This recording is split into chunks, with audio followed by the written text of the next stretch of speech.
Everyone, welcome back to Kavya and Divya vlogs. So ಎಲ್ರಿಗೂ ನಮಸ್ಕಾರ. ಇವತ್ತು ನಾನು ಈ ವಿಡಿಯೋದಲ್ಲಿ ಒಂದು ಒಳ್ಳೆ ಸ್ನ್ಯಾಕ್ಸ್ ಹೇಳ್ಕೊಡ್ತಾ ಇದ್ದೀನಿ. ಇದನ್ನು ಚಿಕ್ಕವರಿಂದ ದೊಡ್ಡವ್ರ ತನಕ ಇಷ್ಟಪಟ್ಟು ತಿಂತಾರೆ. ಹಾಗೆ ಇವಾಗ ರೈನಿ ಸೀಸನ್ ಸ್ಟಾರ್ಟ್ ಆಗಿರೋದ್ರಿಂದ ಎಲ್ರಿಗೂ ಏನಾದರೂ ಸ್ಪೈಸಿಯಾಗಿ ತಿನ್ಬೇಕು ಅನಿಸ್ತಾ ಇರುತ್ತೆ. ಸೊ ಸಂಜೆ ಟೈಮು ಈ ಸ್ನ್ಯಾಕ್ಸ್ನ ಮಾಡಿಕೊಂಡು ತಿನ್ನಿ, ಚೆನ್ನಾಗಿರುತ್ತೆ. ಸೊ ಇವತ್ತು ನಾನು ಮಾಡ್ತಾ ಇರೋದು ಫ್ರೆಂಚ್ ಫ್ರೈಸ್. ಇದನ್ನು ಕ್ರಿಸ್ಪಿಯಾಗಿ ಒಳಗಡೆ ಜ್ಯೂಸಿಯಾಗಿ ಹೇಗೆ ಮಾಡೋದು ಅಂತ ಹೇಳ್ಕೊಡ್ತಾ ಇದ್ದೀನಿ.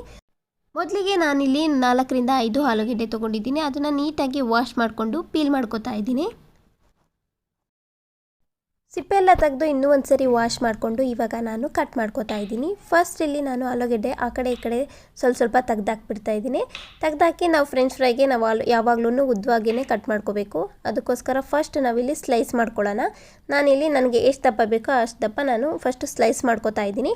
ತುಂಬ ದಪ್ಪನೂ ಇರಬಾರ್ದು, ತುಂಬ ತೆಳ್ಳಗೂ ಇರಬಾರ್ದು. ನೋಡಿಕೊಂಡು ಕರೆಕ್ಟಾಗಿ ಫ್ರೆಂಚ್ ಫ್ರೈಗೆ ಎಷ್ಟು ಬೇಕೋ ಅಷ್ಟು ಸೈಜಲ್ಲಿ ಕಟ್ ಮಾಡ್ಕೊಳ್ಳೋಣ. ಫಸ್ಟ್ ಇಲ್ಲಿ ಸ್ಲೈಸ್ ಮಾಡಿಕೊಂಡು ಆಮೇಲೆ ಉದ್ದವಾಗಿ ಕಟ್ ಮಾಡ್ಕೊಳ್ಳೋಣ.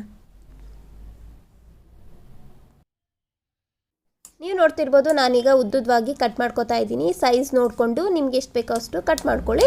ಅದಾದಮೇಲೆ ಇದನ್ನು ನಾವು ನೀರೊಳಗಡೆ ಹಾಕಿ ಸ್ವಲ್ಪ ಉಪ್ಪು ಹಾಕಿ ಒಂದು 5 ಮಿನಿಟ್ಸ್ ಬೇಯಿಸ್ಕೋಬೇಕು. ತುಂಬ ಬೇಯಿಸೋಕೆ ಹೋಗಬಾರ್ದು, ಯಾಕಂದರೆ ಮತ್ತೆ ಅದು ಬ್ರೇಕ್ ಆಗೋ ಚಾನ್ಸಸ್ ಇರುತ್ತೆ. ಮತ್ತು ಇದನ್ನು ನಾವು ಎಣ್ಣೆಯಲ್ಲಿ ಕರಿಬೇಕಲ್ವ, ಅದಕ್ಕೆ.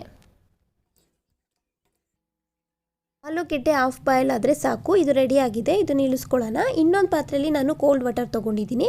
ಇಳಿಸ್ಕೊಂಡು ಆದಮೇಲೆ ನಾನು ಈ ಆಲೂಗೆಡ್ಡೆನೆಲ್ಲ ಕೋಲ್ಡ್ ವಾಟರ್ಗೆ ಹಾಕ್ತಾಯಿದ್ದೀನಿ. ಅದು ಹಾಕೋದ್ರಿಂದ ನಮಗೆ ಆಲೂಗೆಡ್ಡೆ ಬ್ರೇಕ್ ಆಗೋ ಚಾನ್ಸಸ್ಸು ತುಂಬಾ ಕಡಿಮೆ ಇರುತ್ತೆ. ನೋಡ್ತಾ ಇರ್ಬೋದು, ನಾನು ಎಲ್ಲನೂ ಅದಕ್ಕೆ ಕೋಲ್ಡ್ ವಾಟರ್ಗೆ ಹಾಕ್ತಾಯಿದ್ದೀನಿ. ನೆಕ್ಸ್ಟ್ ಇದನ್ನು ಕೋಲ್ಡ್ ವಾಟರಲ್ಲೇ ಒಂದು 2 ಮಿನಿಟ್ಸ್ ಹಾಗೆ ಬಿಟ್ಬಿಡಬೇಕು. ಅದಾದಮೇಲೆ ನಿಮ್ಮ ಮನೇಲಿ ಕಾಟನ್ ಬಟ್ಟೆ ಇದ್ದರೆ ತೊಗೊಂಡು ಈ ಆಲೂಗೆಡ್ಡೆನೆಲ್ಲ ಕೋಲ್ಡ್ ವಾಟರಿಂದ ಶಿಫ್ಟ್ ಮಾಡಬೇಕು. ಆಲೂಗೆಡ್ಡೆಗೆ ಎಲ್ಲ ಹಾಕ್ಬಿಟ್ಟು, ಅದು ಯಾಕಂದರೆ ನೀರೆಲ್ಲ ಚೆನ್ನಾಗಿ ಅಬ್ಸರ್ವ್ ಆಗಬೇಕು. ಇದನ್ನು ಎಣ್ಣೆಯಲ್ಲಿ ಡೈರೆಕ್ಟಾಗಿ ಹಾಕೋಕ್ಕಾಗಲ್ಲ. ನೀರೆಲ್ಲ ಚೆನ್ನಾಗಿ ಅಬ್ಸರ್ವ್ ಆದಮೇಲೆ ನೋಡಿ, ನಾನು ಕಾಟನ್ ಬಟ್ಟೆ ತೊಗೊಂಡು ಅದ್ರ ಮೇಲೆ ನಾನು ಆಲೂಗೆಡ್ಡೆ ಎಲ್ಲ ಹಾಕ್ಬಿಟ್ಟು ಚೆನ್ನಾಗಿ ಡ್ರೈ ಮಾಡ್ತಾಯಿದ್ದೀನಿ.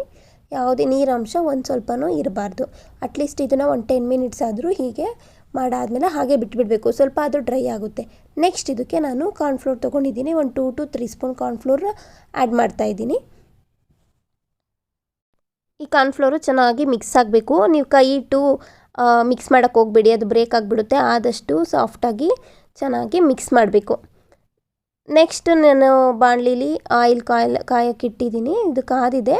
ಸೊ ನೋಡಿ, ನಾನು ಬೇರೆ ಏನೂ ಹಾಕಿಲ್ಲ, ಜಸ್ಟು ಉಪ್ಪಾಕಿ ಬೇಯಿಸ್ಕೊಂಡಿದ್ದೀನಿ. ನೆಕ್ಸ್ಟ್ ಕಾರ್ನ್ಫ್ಲೋರ್ ಹಾಕಿ ಕಲಿಸ್ಕೊಂಡಿದ್ದೀನಿ. ಇದನ್ನು ನಾನಿವಾಗ ಫ್ರೈ ಮಾಡ್ತಾಯಿದ್ದೀನಿ.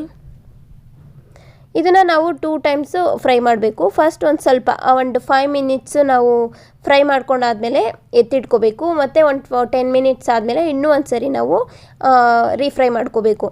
ಆವಾಗ ಅದು ಕ್ರಿಸ್ಪಿಯಾಗಿ ಬರುತ್ತೆ, ಒಳಗಡೆ ಜ್ಯೂಸಿಯಾಗಿರುತ್ತೆ, ತಿನ್ನೋಕ್ಕೂ ಕೂಡ ತುಂಬ ಟೇಸ್ಟಿಯಾಗಿರುತ್ತೆ. ಲಾಸ್ಟಲ್ಲಿ ತೋರಿಸ್ತೀನಿ ಅದು ಎಷ್ಟು ಕ್ರಿಸ್ಪಿಯಾಗಿದೆ ಅಂತ. ನೋಡಿ, ನಾನು ಮತ್ತೆ ಇನ್ನೂ ಒಂದು ಸರಿ ಇವಾಗ ನಾನು ಫ್ರೈ ಮಾಡ್ಕೋತಾ ಇದ್ದೀನಿ. ಫಸ್ಟ್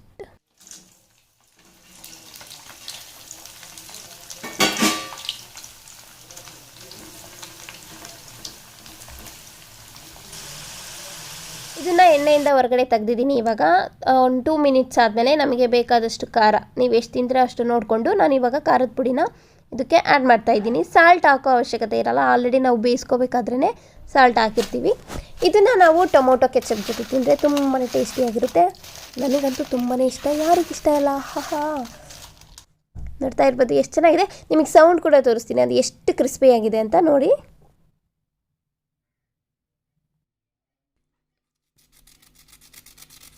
ನೋಡಿದ್ರಲ್ಲ ವೀಕ್ಷಕರೇ, ಇಷ್ಟ ಆದರೆ ನೀವು ಕೂಡ ಮನೇಲಿ ಟ್ರೈ ಮಾಡಿ ಅಂತ ಹೇಳ್ತಾ ಈ ವಿಡಿಯೋನ ಇಲ್ಲಿಗೆ ಎಂಡ್ ಮಾಡ್ತಾ ಇದ್ದೀನಿ. Thank you so much.